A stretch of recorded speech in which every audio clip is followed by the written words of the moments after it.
അന്ധവിശ്വാസം മലയാളികളുടെ മനസ്സിൽ ഇന്നും പച്ച പിടിച്ച് നിൽക്കുന്ന ഒന്ന് തന്നെയാണ്.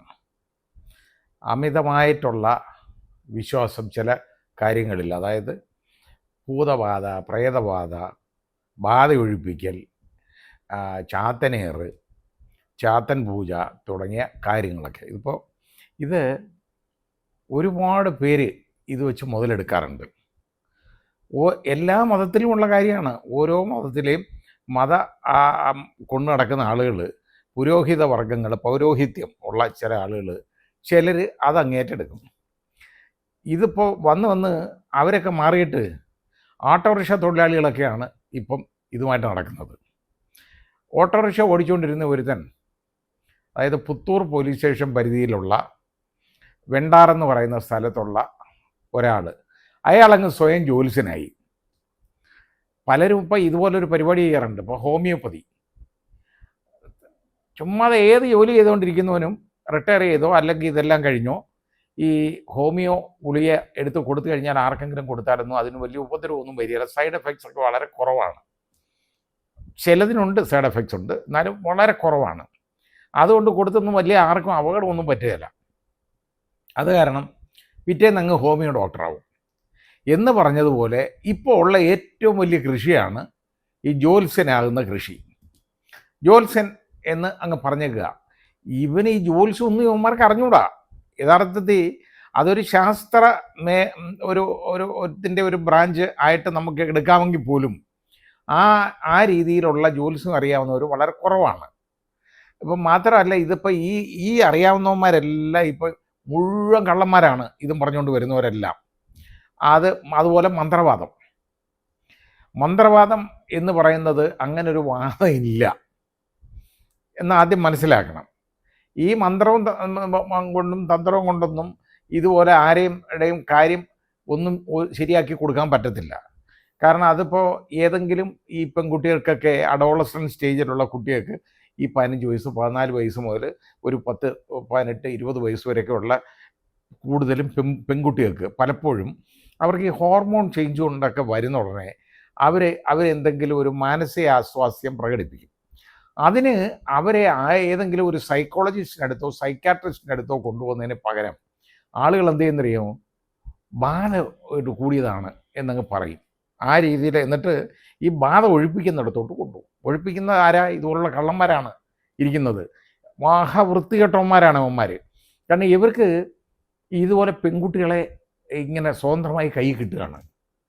ഇത് മഹാവൃത്തികെട്ട് വരുത്തണം. അവൻ സ്വന്തമായിട്ട്, അവൻ്റെ പേര് രാജൻ ബാബു എന്നായിരുന്നു അവൻ്റെ പേര്. ഓട്ടോറിക്ഷ ഓടിച്ചുകൊണ്ടിരുന്ന ഒരു ഓട്ടോറിക്ഷ തൊഴിലാളിയായിരുന്നു. ഇവനെ ഒരു ദിവസം അങ്ങ് വലിയ തന്ത്രിയായിട്ടങ്ങ് മാറി. തന്ത്രി എന്നിട്ടൊരു പേരും ഇട്ടു, VS മുരാരി തന്ത്രി. ഇതെവിടുന്ന് കിട്ടിയെന്ന് ചോദിച്ചാൽ അവൻ്റെ അപ്പൂപ്പനും ഒന്നും കരിഞ്ഞു കൊടുത്തല്ലത്. ഈ സ്ഥാനം സ്വന്തമായിട്ടങ്ങ് സ്ഥാനാരോഹണം നടത്തിയതാണ് VS മുരാരി തന്ത്രി.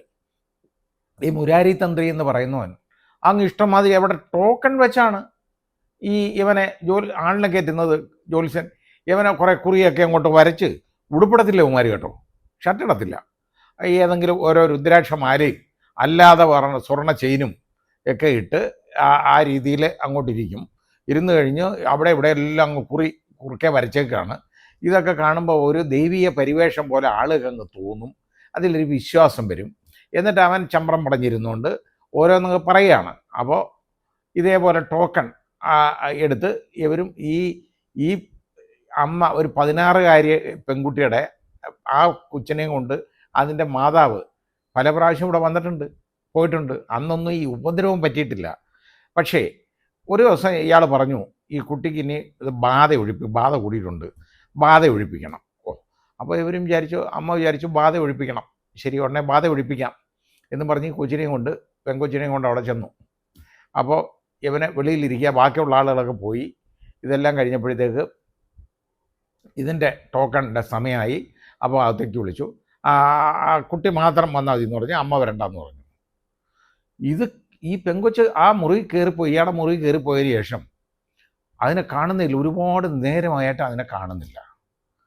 അപ്പോൾ ഈ അമ്മ ഇത് അന്വേഷിക്കാനായിട്ട്, എന്തുവാണെന്നറിയാനായിട്ട് ആ മുറിയിലേക്ക് കയറി ചെന്നപ്പോൾ പെൺകുട്ടി കരഞ്ഞുകൊണ്ട് പേടിച്ച് വിറച്ച് അവിടെ നടന്ന സംഭവങ്ങൾ പറഞ്ഞു. അതിനെ പീഡന ശ്രമം, അതിനെ ഒരുപാട് ശല്യം ചെയ്തു ഇവൻ, എന്നിട്ട് ഇതെല്ലാം പറഞ്ഞ് ഇവിടെ ഒച്ചപ്പാടായി. ഈ പെൺകുട്ടി കരച്ചിലായി. അങ്ങനെ അവിടെ ആൾ കൂടിയപ്പം ഈ മുരാരി തന്ത്രി എന്തോ എന്നറിയാം, വീടിൻ്റെ പുറവശത്തെ വാതിൽ എടുത്ത് തുറന്ന് ഇറങ്ങി വെളിയിലോട്ട് ഓടി. ഇത് പോലീസ് കേസായി, പോക്സോ കേസാണ്, ജാമ്യം പോലും കിട്ടത്തില്ല, പിടിച്ചാലേ ഉറപ്പാണ്. അങ്ങനെ ഇവരെവിടോ ഒളിച്ചിരുന്നിടത്തുനിന്ന് പോലീസ് അവനെ പൊക്കി. അപ്പോൾ ഏതായാലും ഇപ്പം അകത്ത് കിടക്കുക. ഇനി കുണ്ടയകത്തുനിന്ന് കുറച്ച് നാൾ അദ്ദേഹത്തിന് ആരോഗ്യം മെച്ചപ്പെടുത്താം ഈ മുരാരി തന്ത്രിക്ക്. പല തന്ത്രിമാരും ഇപ്പോൾ ഇങ്ങനെയാണല്ലോ. അപ്പോൾ ഇതുപോലെ ഈ തന്ത്രി എന്നുള്ള പേരെടുത്തിട്ട് കഴിഞ്ഞാൽ അതിൽ വിശ്വാസ്യത കിട്ടും എന്നുള്ളത് കൊണ്ടാണ് ഈ ഓട്ടോറിക്ഷ തൊഴിലാളിയായ രാജൻ ബാബു VS മുരാരി തന്ത്രി എന്നുള്ള പേര് സ്വീകരിച്ച് ഈ പണി അങ്ങോട്ട് തുടങ്ങിയ ജ്യോത്സ്യം. ഇതൊക്കെ ആർക്കും ആരുടെയും കാര്യം പറയാം നോക്കിയിട്ട്. അത് ഒരുപാട് പേരുണ്ട്. ഈ കൈ നോക്കുന്നെന്ന് പറഞ്ഞ് പാമിസ്റ്റുകളുണ്ട്, അതുപോലെ മുഖത്ത് നോക്കി ഫലം പറയുന്നവന്മാരുണ്ട്, ഇങ്ങനെ ഉണ്ട്. പിന്നെ ഈ മഷി നോക്കി ഈ സംഭവം കള്ളനെ പിടിക്കുന്നെന്ന് പറയുന്നവന്മാരുണ്ട്. ഇത് മുഴുവൻ കള്ളത്തരാണ്. പാമിസ്റ്ററിയിലെ കുറേ പാമ്പിനകത്തൊക്കെ ചില കാര്യങ്ങളൊക്കെ ഉണ്ട്, അത്രയേ ഉള്ളൂ. അതൊരു കോമൺ ആയിട്ടുള്ള ഒരു കാര്യമാണ്. അല്ലാതെ ഒരാളെ കയ്യിൽ നോക്കിയിട്ട് അയാളെ അയാൾക്ക് ഇത്ര മക്കളുണ്ട്, അത് ഇത്ര ആണ്, ഇത്ര പെണ്ണ്, അത് ഒരാളെ മരിച്ചുപോയി, ഇതെല്ലാം പറയുന്നത് മുഴുവൻ കള്ളത്തരമാണ്. അതേപോലെ തന്നെയാണ് ഈ ജ്യോത്സ്യം എല്ലാവർക്കും അങ്ങ് പറയാം. അത് കുറേ കബഡിയൊക്കെ കൊണ്ടുണ്ടെന്ന് കബഡിയും കൊണ്ട് നിരത്തും. ഇത് ഇവിടുന്ന് കണ്ടു പഠിച്ചിട്ടുണ്ട്, ആ രീതിയിൽ ചെയ്യുന്നവന്മാരുണ്ട്. ഒരു ദിവസം എനിക്കിത് അറിയാവുന്നതിൻ്റെ കാരണം, ഇത് കൊല്ലത്ത്, അത് ബാക്കി ഞാൻ കറക്റ്റ് സ്ഥലം പറയുന്നില്ല, അയാളിപ്പോൾ ജീവിച്ചിരിപ്പുണ്ടെങ്കിൽ അയാൾക്കത് പ്രശ്നം വരണ്ടെന്ന് വിചാരിച്ച് ഞാൻ പറയുന്നതാണ്. അപ്പോൾ ഇത് എൻ്റെ വളരെ അടുത്ത സുഹൃത്തായ അദ്ദേഹം മരിച്ചു. ഇപ്പോൾ അദ്ദേഹത്തിൻ്റെ വിവാഹാലോചന വന്നു.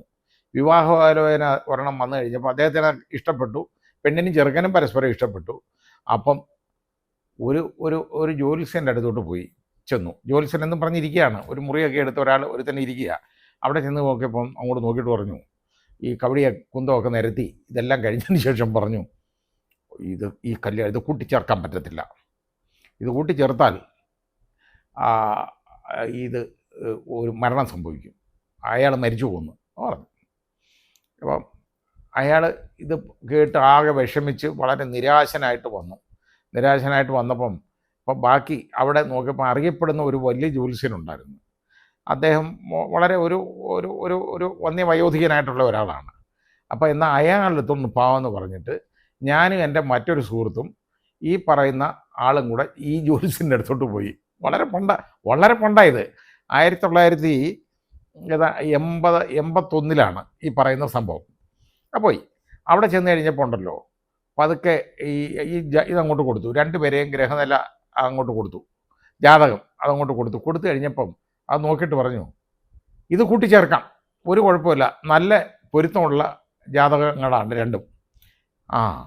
അപ്പം ഞങ്ങൾ ഇങ്ങനെ നോക്കി, അതെന്താ ഇപ്പം അങ്ങനെ ചോദിക്കും? അല്ല, വേറൊരാൾ ഇങ്ങനെ പറഞ്ഞത് കൂട്ടിച്ചേർത്തായി ഇയാൾ ചത്തുപോകുമെന്ന് പറഞ്ഞു. ഉടനെ മറ്റേ ആൾ ചോദിച്ചാൽ എവിടാ? ഉടനെ പറഞ്ഞു ഇന്നടത്താണ്. ഉടനെ അങ്ങേര് ഒന്ന് പുഞ്ചിരിച്ചതേ ഉള്ളൂ. എന്നിട്ട് പറഞ്ഞു, അയാൾക്ക് പണ്ട് മണ്ണ് കമ്പനിയിലായിരുന്നു ജോലി. മണ്ണ് കമ്പനി എന്ന് പറഞ്ഞാൽ നമ്മൾ റെയററ്റ്സ് ഇല്ലേ, അതിനാ മണ്ണ് കമ്പനി ജോലിയായിരുന്നു. അവിടുത്തെ ജോലി പോയി കഴിഞ്ഞപ്പം അയാൾ എന്നും ഇങ്ങനെ കാണാൻ വരും. ഇയാളുമായിട്ട് ഈ ജ്യോത്സ്യൻ്റെ അടുത്ത് വന്ന് കുറേ നേരം ഇരുന്ന് കാര്യം പറയാറുണ്ട്. അങ്ങനെ ഇതൊക്കെ കണ്ടുപഠിച്ചേ. എന്നിട്ട് ചോദിച്ചു, ഒരു ദിവസം പറഞ്ഞു, ഒരു സമയം നോക്കി കൊടുക്കണമെന്ന്, ഒരു ജോലി തുടങ്ങാനായിട്ട്, പുതിയൊരു തൊഴിൽ തുടങ്ങാൻ. എന്താ തൊഴിലെന്നൊന്നും ചോദിച്ചില്ല, നല്ലൊരു സമയം നോക്കി തരണമെന്ന് പറഞ്ഞു. ഇങ്ങനെ നല്ലൊരു സമയം ഈ ജ്യോത്സ്യം നോക്കി കൊടുത്തു. ആ സമയത്ത് തന്നെ ഇയാൾ ജ്യോത്സ്യം അങ്ങ് തുടങ്ങി. അതാണ് അയാൾ ചെയ്തതെന്ന് പറഞ്ഞു. അതാ ഞാൻ പറഞ്ഞത്, ഇങ്ങനെയുള്ളവന്മാരാണ് ജ്യോത്സ്യന്മാരെന്നുള്ളത് മനസ്സിലാക്കാൻ വേണ്ടി പറഞ്ഞാണ്. ഇതിനകത്ത് വളരെ കുറച്ച് ആളുകൾ നല്ല രീതിയിൽ അത് ജ്യോതിഷം പഠിച്ച് ചെയ്യുന്ന ആളുകളുണ്ട്. അതൊന്നുമില്ലാതെ ഇതുപോലെ മണ്ണ് കമ്പനി ജോലി ചെയ്ത് അല്ലെ ഓട്ടോ ഓടിച്ചവന്മാർ ഇങ്ങനെയൊക്കെ ചെയ്യുന്നവന്മാരും ഉണ്ട്, ഒരുപാട് എണ്ണമുണ്ട്. അപ്പോൾ ഇത് നമ്മളൊന്ന് കള്ളനാണയങ്ങളെ തിരിച്ചറിയണം. ഇതിനൊന്നും പോവരുത്. ഇപ്പം നമുക്കിത് അറിഞ്ഞിട്ട് എന്താ കാര്യം? ഇപ്പം നമ്മുടെ ഭാവി അറിഞ്ഞിട്ട് എന്ത് ചെയ്യാനാണ്? അപ്പം നാളത്തെ കാര്യം നമ്മൾ എന്തിനു ഇന്നറിയണം? ഈ ആഗ്രഹം നമ്മളങ്ങ് കളയണമെന്ന്. പിന്നെ ഈ ബാധ, പ്രേതബാധ, ഭൂതബാധ എന്നും പറഞ്ഞുള്ള സംഭവങ്ങളൊന്നും ഇല്ല. അതെല്ലാം കള്ളത്തരമാണ്, യവന്മാർ ഉണ്ടാക്കിയെടുക്കുന്നതാണ്. ഈ ബാധ ഒഴിപ്പിക്കലെന്നും പറഞ്ഞുകൊണ്ടൊന്നും പോവരുത്. ഹിസ്റ്റീരിയൊക്കെ ഉള്ള കേസുകളാണ് യവന്മാരെടുത്ത് കൊണ്ടുപോയി ബാധ ഒഴിപ്പിക്കുന്നു പറഞ്ഞ് ചൂരിലെടുത്ത് അവന്മാരെ എടുത്ത് വെച്ചിട്ട് അറയും എടുത്തിട്ട്. ഒരു കാര്യവുമില്ല, യാതൊരു കാര്യവുമില്ലാതെ അടി കൊടുക്കും. ഇഷ്ടമായി യവന്മാർക്ക് എന്തും ചെയ്യാം. പിന്നെ ഇത് അതുപോലെ പിടിച്ചു നിർത്താം എന്നൊക്കെ പറയും. എന്നിട്ട് പെൺകൊച്ചുങ്ങളെയൊക്കെ അവരെ ശരീരത്തെല്ലാം കയറി പിടിക്കും. വളരെ വളരെ ബുദ്ധിമുട്ടുണ്ടാക്കുന്ന കാര്യങ്ങളാണ് ഈ ചെയ്തുകൊണ്ടിരിക്കുന്നത്. ഇതെല്ലാം പീഡനത്തിൻ്റെ പരിധി വരുന്നതാണ്. ഒരു കാരണവശാലും ഇത് ചെയ്യരുത്. ഏതായാലും മുരാരി തന്ത്രിയുടെ ആഫീസ് ഏതാണ്ട് പൂട്ടിയ ലക്ഷണമാണ്.